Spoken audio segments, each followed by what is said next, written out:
11 dari SDN Rejo Winangun, Kecamatan Karangbintang, Kabupaten Tanah Bumbu. Di sini saya akan menampilkan aksi nyata modul 1.4 tentang penerapan budaya positif. Selamat menyaksikan. Salam guru penggerak. Bergerak, tergerak, menggerakkan.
Angkatan 11 yang di sini saya ingin menampilkan modul 1.4.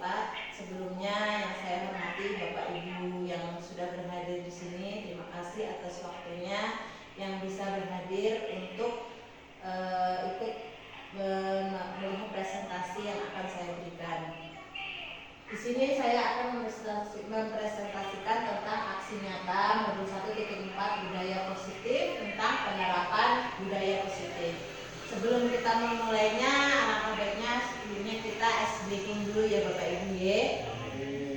Ice breaking kita kali ini kita peragakan, misalnya kalau pagi coba pegang pipi seperti ini pagi, siang pegang kepala, malam pegang hidung. Siap Bapak Ibu nggih? Ikuti saya. Pagi, siang, malam. Pagi, siang, malam. Malam. Malam. Malam. Ulangi lagi ya, sekali lagi ya. Yang itu tadi pagi, siang, malam. Jadi ikuti apa dari saya nggih. Kata-kata dari saya. Pagi, siang, pagi, malam, pagi, siang, malam, pagi, siang, malam. Ya, terima kasih Bapak Ibu.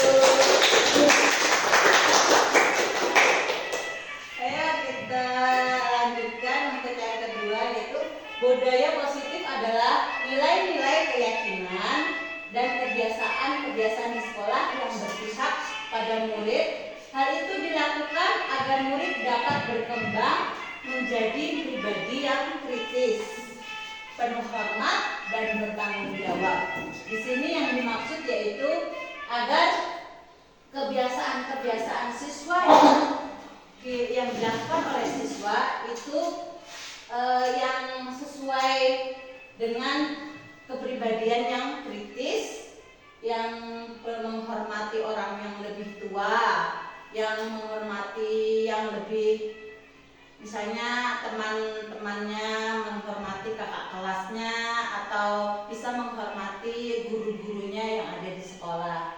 Kalau yang menjadi pribadi yang kritis ini, jadilah siswa yang lebih kritis dengan apa yang terjadi. Misalnya ada hari ini ada kegiatan apa, lebih kritis lagi, hari ini besok lagi ada kegiatan apa, supaya kegiatan-kegiatan tersebut tidak membosankan.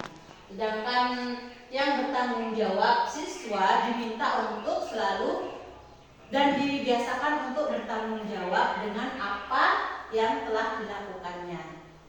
Lanjutkan.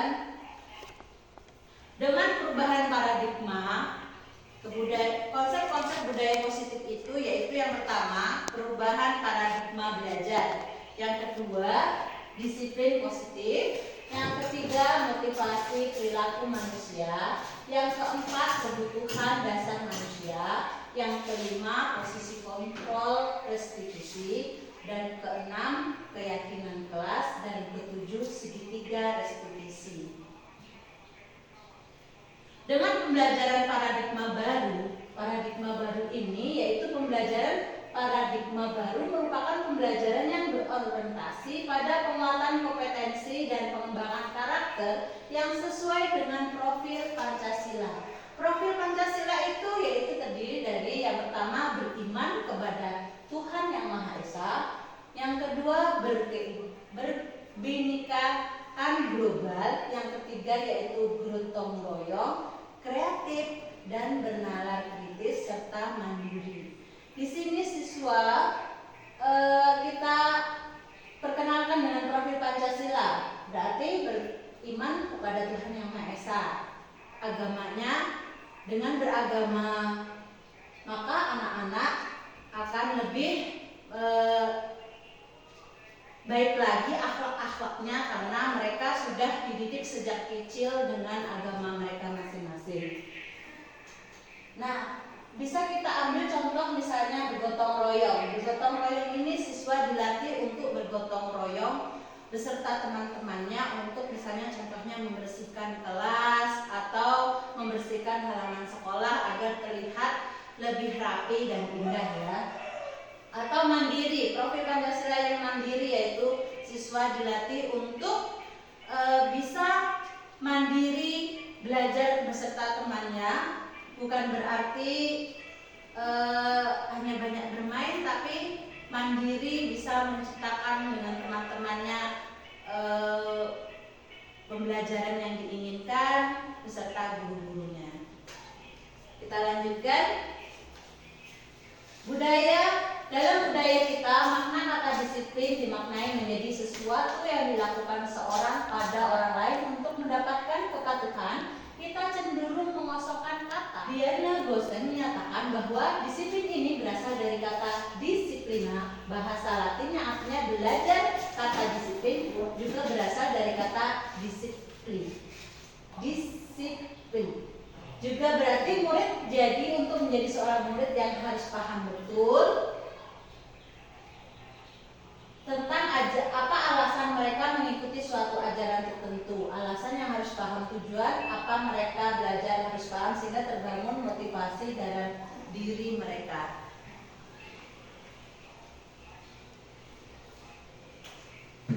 Nah, di sini ada kebutuhan dasar manusia. Yang pertama yaitu bertahan hidup. Di mana bertahan hidup yaitu penguasaan, kasih sayang, dan rasa diterima, kesenangan dan kebebasan. Sampai di sini mungkin ada dari Bapak Ibu yang ingin ditanyakan, silakan.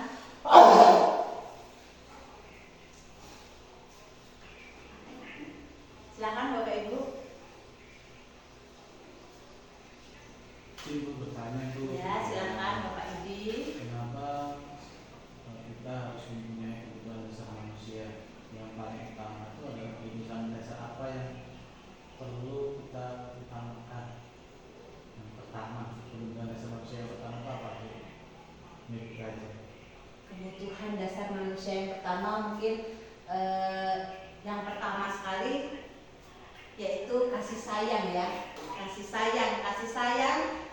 Kadang anak tidak hanya dijejari dengan soal-soal atau materi-materi yang kita berikan, akan tetapi seorang anak terkadang juga menginginkan kasih sayang kita, perhatian kita, sehingga anak lebih mudah kita tuntun menjadi keinginan kita, misalnya menjadi siswa yang lebih berakhlak karena kasih sayang kita tersebut.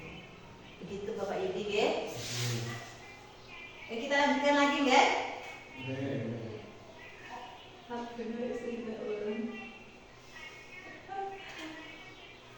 Nah, di sini ada posisi kontrol restitusi. Di sini posisi kontrol restitusi itu ada yang umum terjadi adalah menghukum, membuat rasa bersalah, atau pemantau, teman, pemantau, manajer dalam penerapan disiplin. Misalnya ada sesuatu masalah yang terjadi pada anak, misalnya terlambat datang ke sekolah.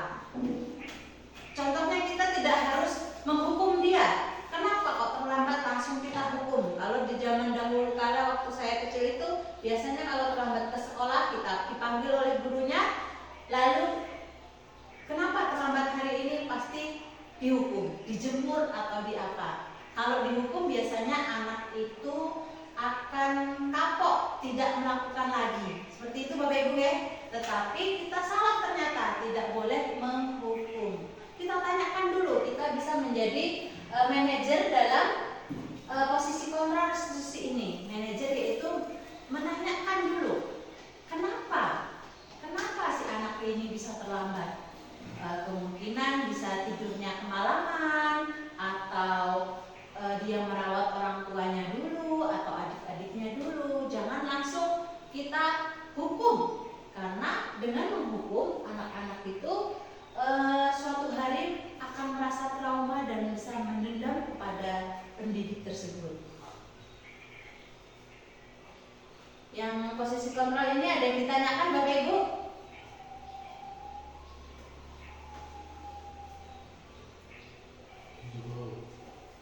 Cukup? Cukup Bapak Ibu?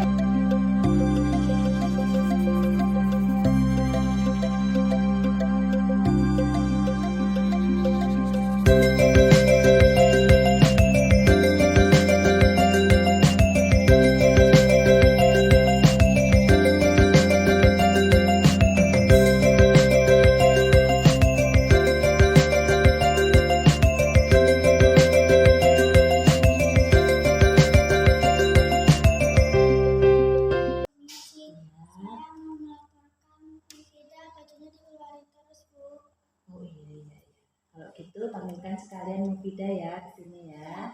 Terima kasih. Waalaikumsalam. Ya, gimana? Begini Mufidah, kamu di sini tadi ketua kelas melaporkan kalau baju Mufidah setiap hari dikeluarin di kelas. Ya betul. Kamu tahu kalau itu melanggar tata tertib sekolah? Bisa kena guru. Nah, berarti kamu harus Iya Bu, saya tahu. iya. Kalau sudah tahu, kamu sudah tahu akibatnya jika melanggar tata tertib sekolah, berarti kamu bisa kena hukuman atau teguran atau sanksi dari sekolahan. Mengerti? Sekarang kamu begini, sudah merasa bersalah kan? Sudah merasa bersalah ataupun malu? Sudah merasa? Iya Bu, saya merasa malu. Nah, sebenarnya kamu anak yang baik. Melakukan kesalahan itu juga sebenarnya tidak sengaja kamu lakukan ya. Ya, nggak apa-apa. Sekarang bagaimana caranya kamu memperbaiki kesalahan kamu tersebut untuk tidak lagi mengulangi kesalahan kamu. Bajunya dirapihin, jangan sampai diulangi lagi ya. Saya akan lebih berhati-hati saat memakai baju Bu. Ya, berjanji ya. Ya, janji tidak akan mengulangi lagi. Ya, saya janji akan tidak melakukan lagi. Terima kasih. Seperti itu bisa kembali ke kelas dan besok-besok lagi memakai baju yang sah. Terima kasih Mufidah, silakan. Assalamualaikum warahmatullahi wabarakatuh. Saya Mufidah. Saya merasa malu dan bersalah karena telah melanggar tata tertib sekolah. Saya tahu bahwa hal itu tidak pantas dan dapat mengganggu kenyamanan orang lain. Saya tidak sengaja melakukan kesalahan ini. Saat itu, saya sedang tergesa-gesa untuk berangkat ke sekolah dan tidak menyadari bahwa baju saya keluar. Saya berterima kasih kepada Bu Marsim yang telah menasihati saya. Saya akan lebih berhati-hati saat memakai baju dan tidak akan mengulangi kesalahan lagi. Saya juga akan meminta maaf kepada guru dan teman-teman saya. Saya harap mereka dapat memaafkan saya. Terima kasih. Wassalamualaikum warahmatullahi wabarakatuh.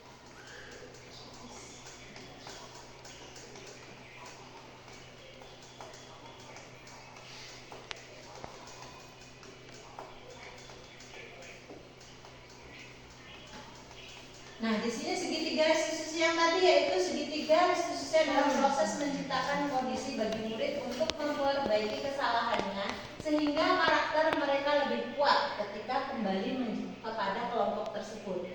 Restitusi memberikan kesempatan kepada murid untuk disiplin positif, pemulihan diri dari kesalahan sehingga memiliki tujuan yang jelas. Kenapa memiliki tujuan yang jelas? Karena sebelum pembelajaran dimulai, keyakinan kelas itu sudah disepakati bersama oleh siswa dan guru bersama-sama, sehingga guru lebih mudah untuk menjalankan segitiga restitusi ini kepada murid karena di sini menanyakan keyakinan kelas yang sudah disepakati bersama. Itu Bapak Ibu, nggih? Ada yang ditanyakan Bapak Ibu?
Jangan terbalik ya, yang di lemnya ini di bawah.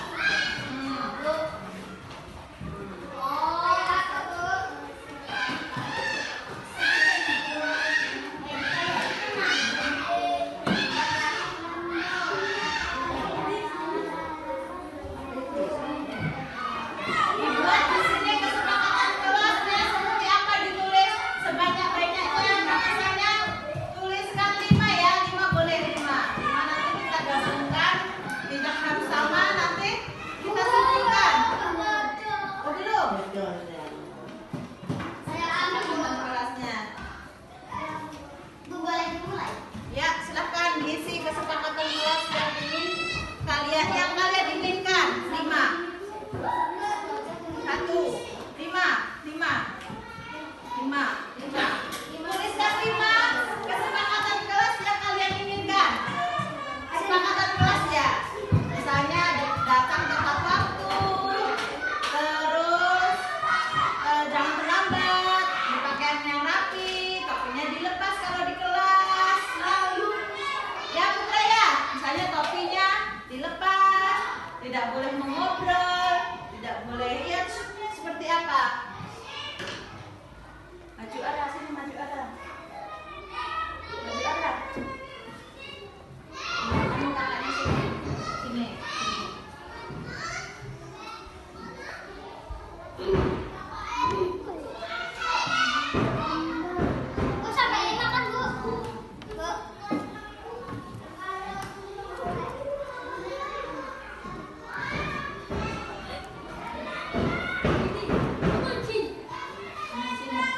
Ya, betul. Ya.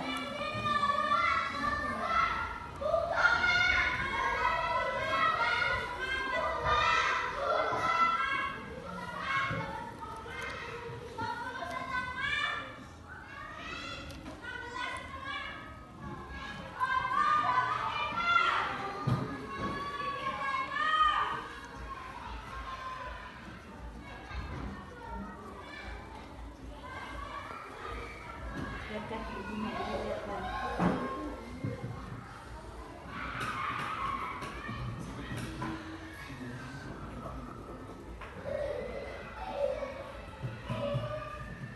Maju merah.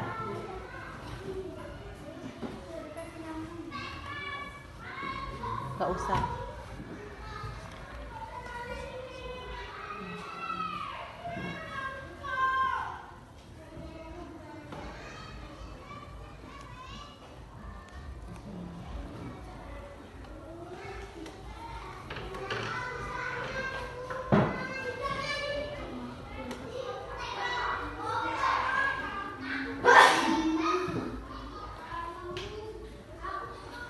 Sudah 7 belum ya? Masih 6.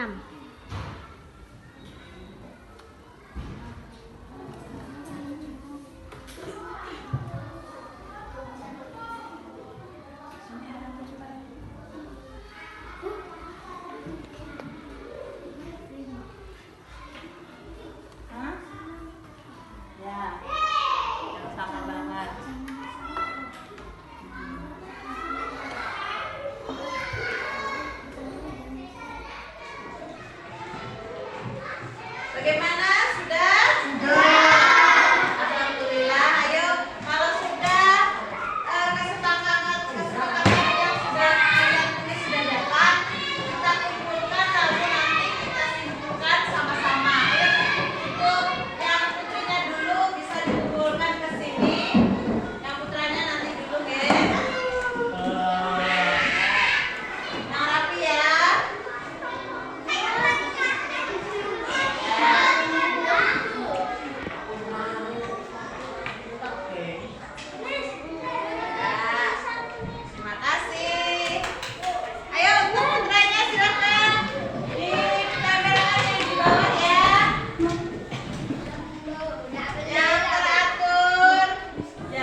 dari putrinya. Ayo silakan, Mbak Deslin.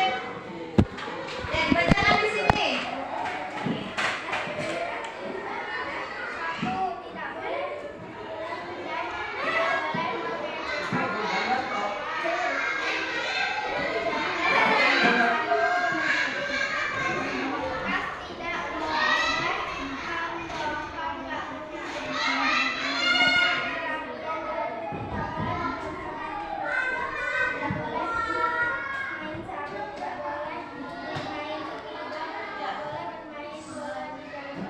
Ya, tepuk tangan buat Deslin.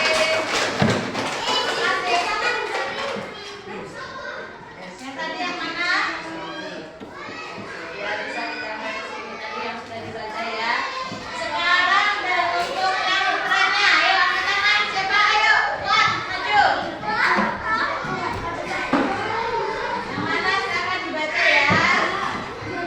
Sini, di sini di tengah supaya teman-teman bisa mendengar. Yang keras buat suaranya.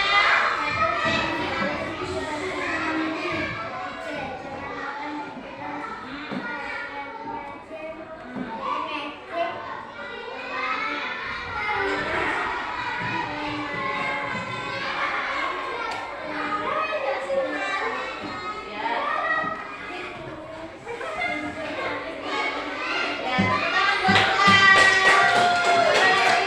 Satu lagi buat putranya. Siapa Rafa? Ayo maju.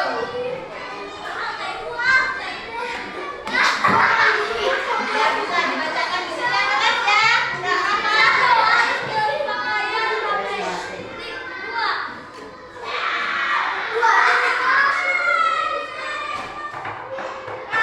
tidak boleh kelahi.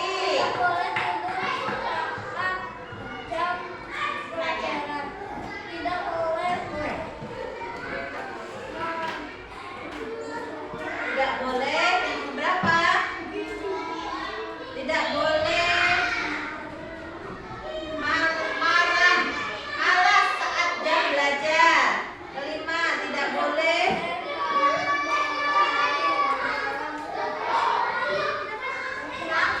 ya ada di sini.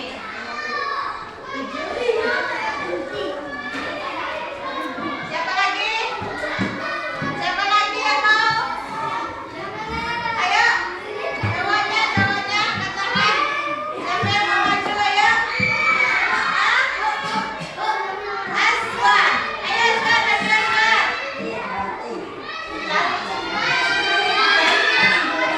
Supaya enak dibaca. Sudah, anak-anak? Baiklah kalau sudah, sebelum ditampil ke situ, ayo salah satu coba Aida dibacakan dulu di sini untuk temannya. Kelas impian seperti apa yang kalian inginkan? Ayo Aida maju dulu. Ya, dibaca. Aida. Dibaca yang keras ya supaya teman-temannya mendengar.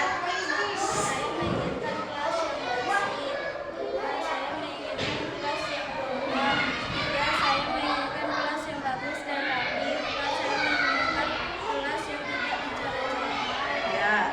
Silakan dapatkan di situ Aida kelas impiannya. Ya, ada lagi. Coba punya Mikaela, maju Mikaela.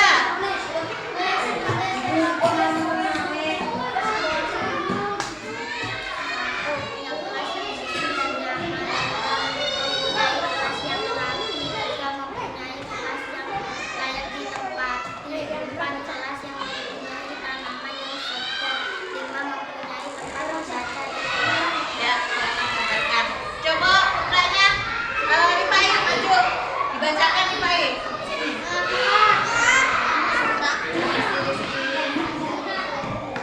Bacakan.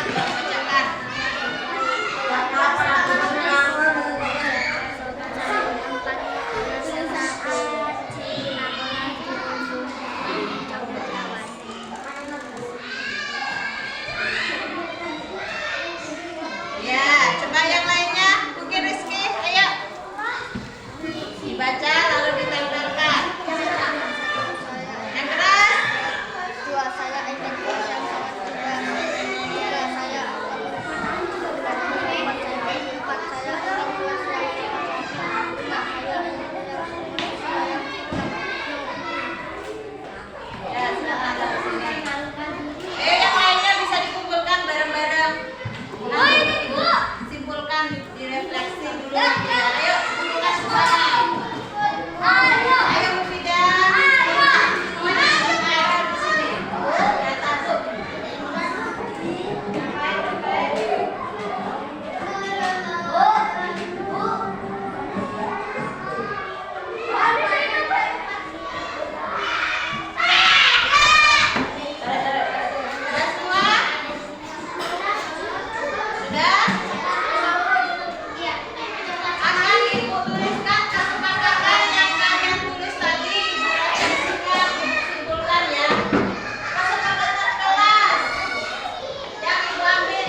berbicara kasar.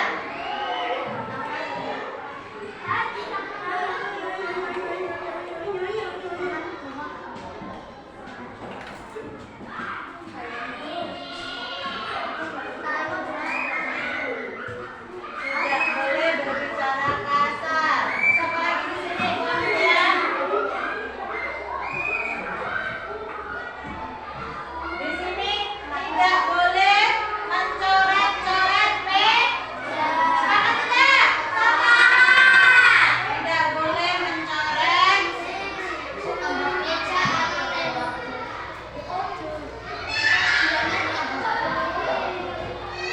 meja. Terus satu lagi. Apa? Apa lagi? Coba Aida jelaskan kesepakatan. Mungkin kebersihan kelas ya? Sepakat tidak kebersihan kelas? Sepakat? Kebersihan, menjaga kebersihan kelas.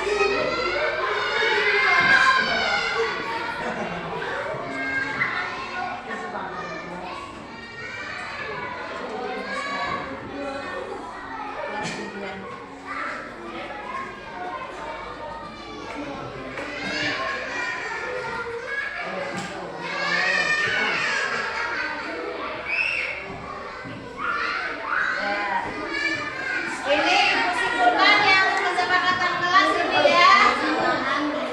Ada lagi kesepakatan kelas yang belum tertulis di sini, ada lagi? Ada lagi? Oh, tidak boleh bermain, Bu.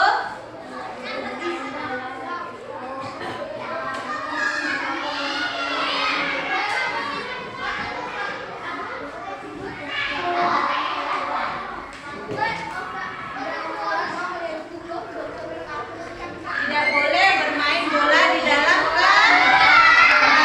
Sudah ini sepakat ini teman-teman? Sepakat? Kalau sepakat ini jangan sampai kalian melanggar kesepakatan yang sudah kita buat. Sekarang kita balik di kelas impian. Ya.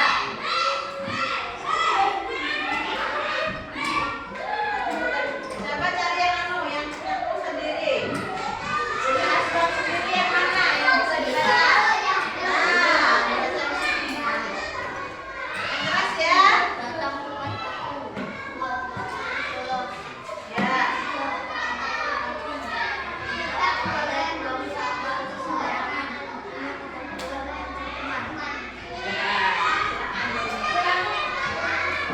Sekarang ibu akan membacakan satu ya.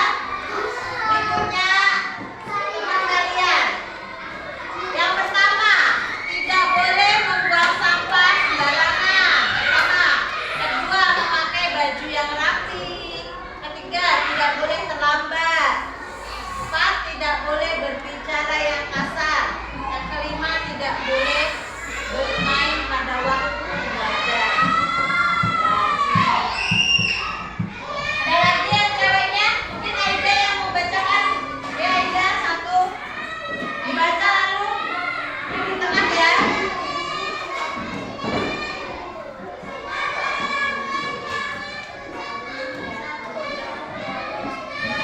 Mau wis pitu. Iki ngerekam meneh. Suaranya lucu ya.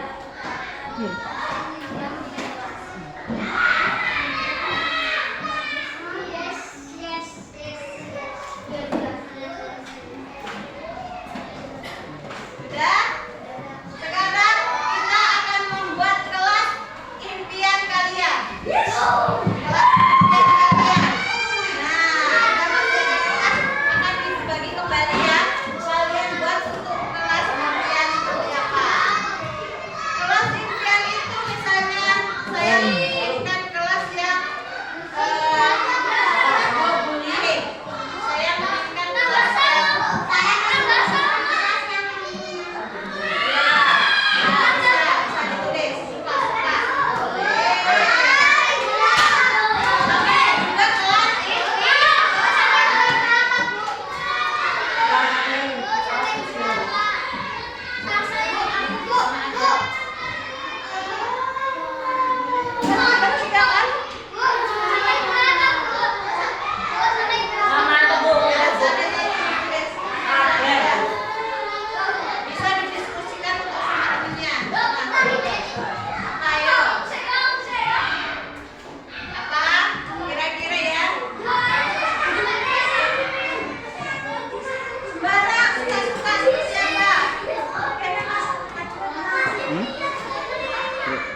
atau bersih.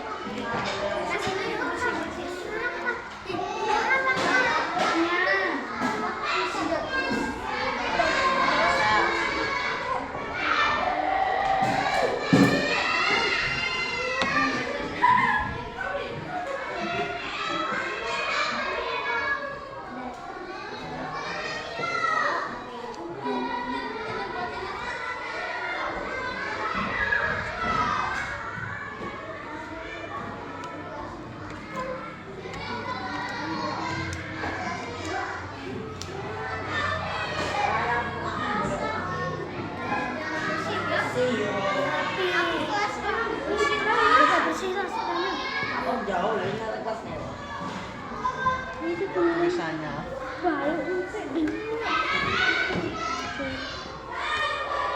Jaga, barang apa tuh?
Udah.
menjaga sopan santun.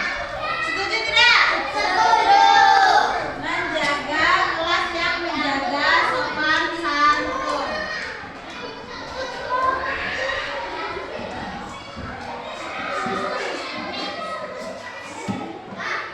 Ada lagi menjaga sopan santun ini bisa diceritakan di kelas ya. Kalian harus menjaga sopan santun kepada dengan cara apa? Tidak boleh berbicara kasar, tidak boleh mengejek teman. Berarti saling menjaga kerukunan. Terus saya ingin semua siswa tidak bullying. Berarti tidak bullying ini apa?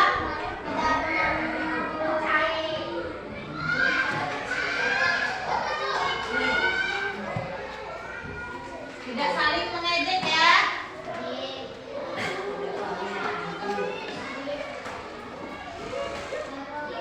Tidak saling mengejek. Semuanya ada di sini ya. Kelas yang mempunyai tanaman yang segar. Bisa ya? Kelas yang mempunyai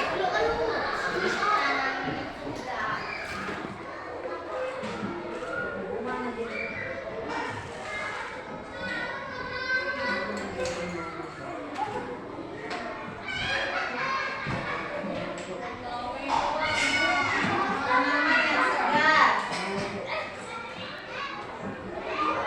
Punya tempat membaca di kelas. Ada itu kita pojok bacaan. Ada sudah.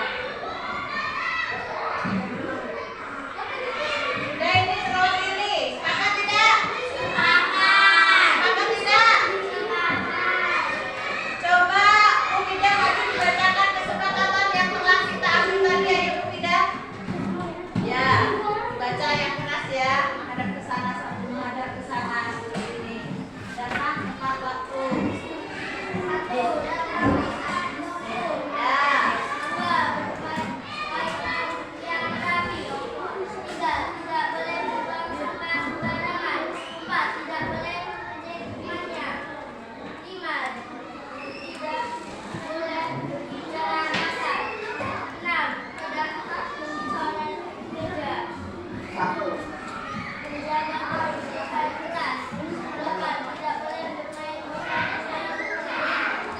Dan bacakan sekalian klasifiannya. Klasifian seperti apa?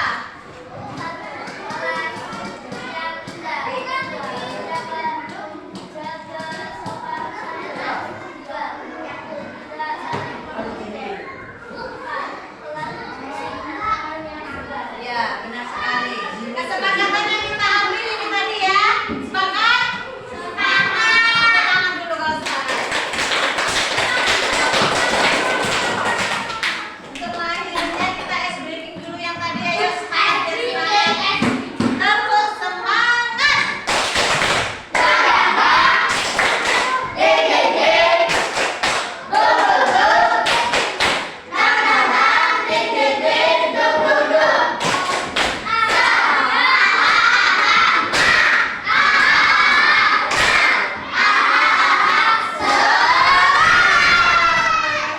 Misalnya, keyakinan kelas ini berbeda sekali dengan peraturan kelas Bapak Ibu ya. Biasanya peraturan kelas yaitu anak-anak hadir tepat waktu. Nah, itu diganti Bapak Ibu, tidak memakai dengan peraturan kelas. Akan tetapi keyakinan kelas merupakan sesuatu yang dapat diterapkan di lingkungan kelas tersebut, membuat keyakinan melibatkan semua warga kelas melalui kegiatan curah pendapat.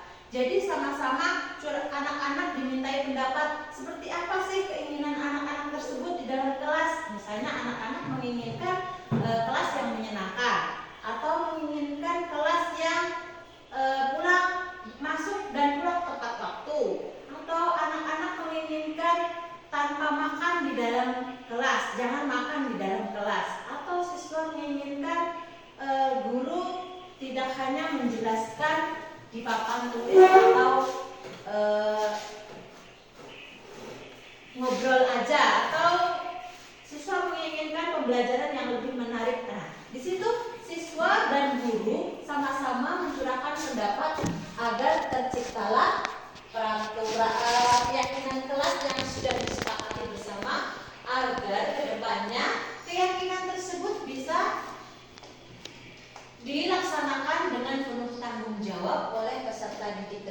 karena sepakat membuat keyakinan kelas. Gitu coba Ibu. Assalamualaikum warahmatullahi wabarakatuh. Salam Guru Penggerak. Perkenalkan, nama saya Didik Yudi Prasetyo SPD. Saya selaku Kemas Sejawat dari Ibu Marsi Nurhayati SPD SD, calon guru penggerak angkatan 11 dari SDN Rejowina. Dalam kegiatan ini saya tertarik untuk menerapkan budaya positif di sekolah. Salah satunya dengan membuat keyakinan kelas seperti yang disosialisasikan oleh Ibu Marsi Nurhayati. Alhamdulillah banyak perubahan yang telah terjadi, baik itu guru maupun peserta didik. Hal ini nantinya akan mampu menciptakan suasana perubahan pembelajaran yang lebih aman, nyaman, dan ramah anak terhadap lingkungan sekolah. Terima kasih kepada Ibu Marsi Nurhayati yang sudah mau berbagi praktek baik kepada kita semua. Semoga kita menerapkan budaya positif optimal sehingga sekolah kita menjadi lebih baik ke depannya. Terima kasih. Wassalamualaikum warahmatullahi wabarakatuh.